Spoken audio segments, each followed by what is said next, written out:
Nuyuran Yahudi Allah kafe kaji menghimpan kaji belum jika pengnabi Allah kafe kaji menghimpan kaji belum jika pengnabi Allah kafe kaji pegadang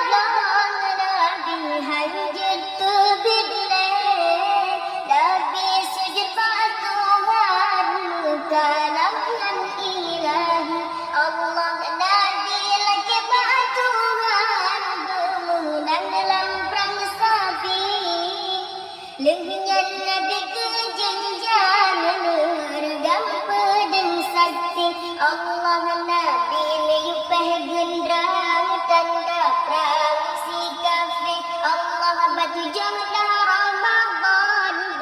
watan hijrah nabi perang pada masanya liu perang Yahudi Allah kafe kaji menghimpan kaji belum jika pengnabi Allah kafe kaji nabi maju dalam perang jantaku si kafir Hamzah kalah takuan geran sampai tangan Allah bedang Abi Zubaidah berangkat dia ikut Nabi Atah budak pasan maju dalam perang sabi Allah Nabi limpah genderang tanda perang si kafir Allah batu jawablah Ramadan dua tahun hijrah Nabi perang pada masanya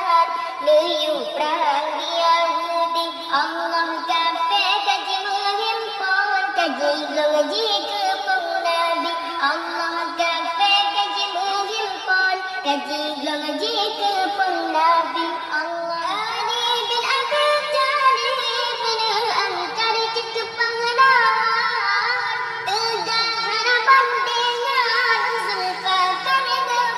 dari Allah siga kesentuh kafe dalam tanam kaji bersihkan kafe waduk pingsan di kanan Sayyidina Ali Allah Nabi liupah gendrang tanda perang si kafe Allah batu jawablah Ramadan dua tahun hijrah Nabi perang pada masanya